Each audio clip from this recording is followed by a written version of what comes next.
कि इस समय मास्क पहनना बहुत जरूरी है और प्रधानमंत्री ने कहा है कि कोरोना से इस लड़ाई में तो मास्क ही सबसे बड़ा हथियार है। इसलिए नेताओं से भी अपील की है कि वो अपनी सभाओं में और रैलियों में मास्क जरूर पहने और लोगों से भी मास्क पहनने के लिए जरूर कहें। एक बड़ी खबर इस वक्त आ रही है। पश्चिम बंगाल श्रीनगर में एक बड़ा आतंकी हमला हुआ है। 2 जवान इसमें शहीद हो गए। श्रीनगर में सीआरपीएफ पर हमला किया गया है। सीआरपीएफ के जवानों को निशाना बनाकर आतंकियों ने हमला किया है। बताया जा रहा है कि जम्मू बारामूला हाईवे पर यह हमला किया गया है, जिसमें 2 जवान शहीद हो गए। एक बड़ा हमला किया गया है। यह सीआरपीएफ जवानों को निशाना बना करके श्रीनगर में यह किया गया हमला। जम्मू बारामूला हाईवे पर यह हमला किया गया है। 1 जवान गंभीर रूप से घायल है, 2 जवान घायल हो गए, लेकिन इस पूरे इलाके की घेराबंदी सुरक्षा बलों ने कर ली है और आशंका है कि इसी इलाके में आतंकियों की मौजूदगी हो सकती है और इसीलिए अब सर्च ऑपरेशन इस पूरे इलाके में जारी है। टीआरएफ नाम के आतंकी संगठन ने इस आतंकी हमले की जिम्मेदारी ली है। श्रीनगर में सीआरपीएफ के जवानों को निशाना बनाया है आतंकियों ने। 3 लोग घायल हुए थे, 2 जवान शहीद हो गए। रिफत अब्दुल्ला हमारे सहयोगी फोन लाइन पर मौजूद हैं। रिफत, अब क्या ताजा अपडेट मिल रही है? किस आतंकी संगठन ने यह जिम्मेदारी ली है? कैसे ये पूरी वारदात अंजाम पहुंचाई गई? देखिए प्रशांत, पूरे एरिया को कॉर्डन किया गया है और ये बड़ा अटैक माना जा सकता है सीआरपीएफ पे। इससे पहले भी यहाँ पे एक अटैक हुआ था, उसमें भी 2 सीआरपीएफ के जवान जो है पहले गंभीर रूप से घायल हो गए थे। आप जिस व्यक्ति से बात कर, और ये बड़ी खबर है, 1 जवान गंभीर रूप से घायल हैं। कुल मिलाकर 3 जवान आतंकी हमले की चपेट में आए थे। सीआरपीएफ के जवानों को निशाना बनाकर आतंकियों ने हमला किया श्रीनगर में और 2 जवान इसमें शहीद हो गए। लेकिन अब पूरे इलाके की घेराबंदी कर ली गई है और आतंकियों की तलाश इस इलाके में जारी है।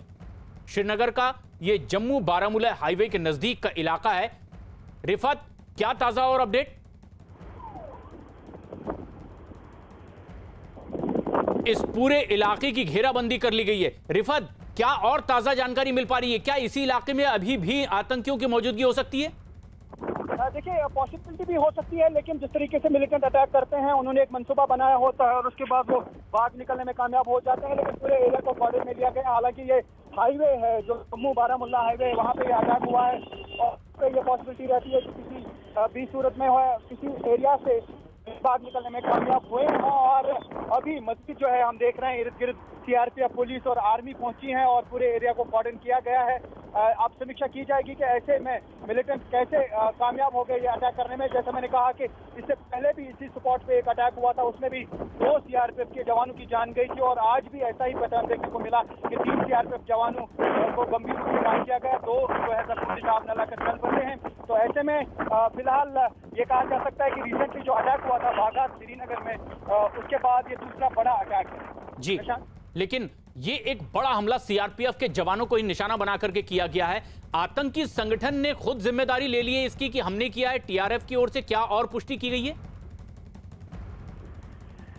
देखिए अभी जो है डिटेल्स आ रही हैं। अभी ये कह पाना मुश्किल है कि किस संगठन ने ये अटैक किया होगा, लेकिन जब कोई रिस्पॉन्सिबिलिटी क्लेम करेगा उसके बाद ही पता चल पाएगा कि जो है ये अटैक किन्होंने अंजाम दिया है। लेकिन फिलहाल ये कहा जा सकता है कि जो मनसूबा मिलिटेंट ने बनाया है, कहीं ना कहीं उसमें वो कामयाब हो गए। तो सिक्योरिटी की क्या अब प्रायोरिटी रहेगी? सिक्योरिटी एजेंसीज की पुलिस, सीआरपीएफ और आर्मी यहाँ पे मौके पे पहुंच रही है और वो हालात का जायजा ले रहे हैं जी। कहीं एक बड़ी खबर, सचिन वाजे की हिरासत बढ़ा दी गई है। 3 अप्रैल तक एनआईए की हिरासत में सचिन वाजे को रखा गया है। एनआईए कोर्ट का ये आदेश है कि अब एनआईए की कस्टडी में सचिन वाजे रहेगा और ये मांग की गई थी टीम की ओर से कि बहुत सारे और ऐसी जानकारियां हैं जो लेनी है, कुछ नए ताजा सबूत मिले हैं, कॉल रिकॉर्ड्स के बारे में और पूछताछ करनी है, इसलिए कस्टडी बढ़ाई जाए। आज जब कोर्ट में पेश किया गया, सचिन वाजे को हिरासत अवधि बढ़ा दी गई है 3 अप्रैल तक।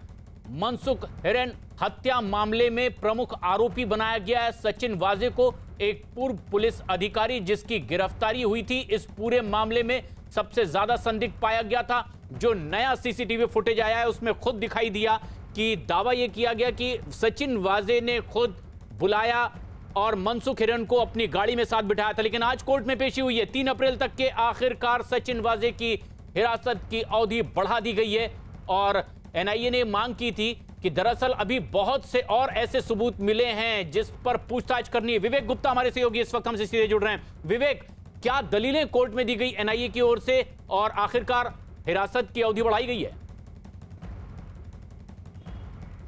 देखिए प्रशांत, जो अब तो जो लेटेस्ट अपडेट ये आ रहा है कि सचिन वाजे को अब 9 दिन की पुलिस कस्टडी और बढ़ा दी गई है। यानी कि अब सचिन वाजे जो 3 अप्रैल तक एनआईए की कस्टडी में रहेंगे। एनआईए ने कोर्ट में जो दलीलें दी उसमें साफ तौर पे कहा है कि पूरा मामला अब आतंक से जुड़ता हुआ नजर आ रहा है, क्योंकि यूएपीए यानी कि अनलॉफुल प्रिवेंशन एक्ट पूरे मामले पे लगा दिया गया है। जिस तरीके से जिलेटिन मिली है और धमकी और चिट्ठी मिली है और पूरी कॉन्स्पिरेसी में जो पूरा तैयारी की गई है, गाड़ी को एक पर्टिकुलर जगह पर रखा गया है, तो कहीं ना कहीं ये समाज में एक आतंक फैलाने का काम और आतंक फैलाने का आरोप उनके ऊपर लग रहे हैं। यही वजह है कि एनआईए ने पूरे मामले पे यूएपीए लगाया है।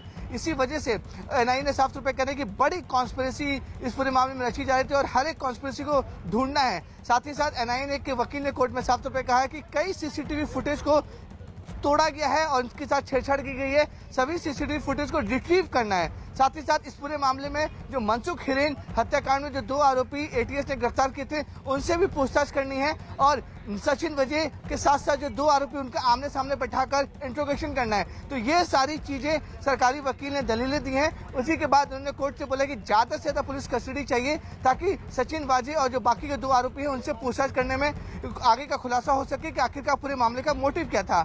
यही वजह है कि एनआईए स्पेशल कोर्ट ने सचिन वाजे को 9 दिन की कस्टडी और यानी 3 अप्रैल तक अब और रिमांड बढ़ा दी गई है सचिन वाजे की। लेकिन बड़ा सवाल यह है विवेक कि क्या लगातार जो बातें सामने आ रही थी, जो झूठी साबित हुई और जो नया सीसीटीवी फुटेज सामने आया है, इसने और पुख्ता किया है। कोर्ट ने भी माना कि वाकई कुछ और सबूत हैं और पूछताछ जरूरी भी है, इसलिए भी क्या अब यह रिमांड बढ़ाई गई है? बिल्कुल सही कहा। आपने देखिए जिस तरीके से एक सीसीटीवी बाहर आया है जिसमें सचिन वाजे शुरू से कह रहे थे कि उनकी मनसुख हिरेन से ज्यादा मुलाकातें नहीं हुई हैं और उनको वो जानते नहीं है। लेकिन एक सीसीटीवी जो सामने आया है 17 फरवरी का, उसमें साफ तौर पर लग रहा है कि मुंबई के वीटी इलाके के सीसीटीवी है जिसमें एक नीले रंग की वॉल्वो कार रुकती है और वॉल्वो कार रुकने के बाद जो मनसुख हिरेन है वो बकायदा चलकर गाड़ी में बैठते हैं। तो एटीएस दावा कर रही है कि वो गाड़ी सचिन वाजे उस समय चला रहे थे और मनसुख हिरेन उस गाड़ी में बैठकर सचिन वाजे के साथ गए हैं। यानी कि सीसीटीवी से साबित होता है कि सचिन वाजे और मनसुख हिरेन की अच्छी दोस्ती थी, दोनों एक दूसरे के साथ संपर्क में थे। लेकिन प्रशांत, सबसे अहम बात सचिन वाजे ने जो कोर्ट में कही है वो ये कही है कि पूरे मामले में उन्हें बलि का बकरा बनाया जा रहा है। यानी कि कहीं ना कहीं सचिन वाजे बहुत सारी चीजें खुलासा करने वाले थे कोर्ट के सामने, लेकिन जज ने उन्हें रोका और साफ तौर पे कहा कि जो भी आपको बातें कहनी है वो रिटर्न में लिख के लेकिन अब इन कोर्ट में, तमाम ताकि वो सब बातों कुछ को और रिमांड में पूछा जाएगा, पड़ताल की जाएगी। जब कोर्ट में सचिन वाजे ने कह दिया कि उन्हें बलि का बकरा बनाया जा रहा है, कौन इस तरह से कर रहा है, अब ये तमाम चीजें इस पूरी तफ्तीश में सामने आ सकती है। लेकिन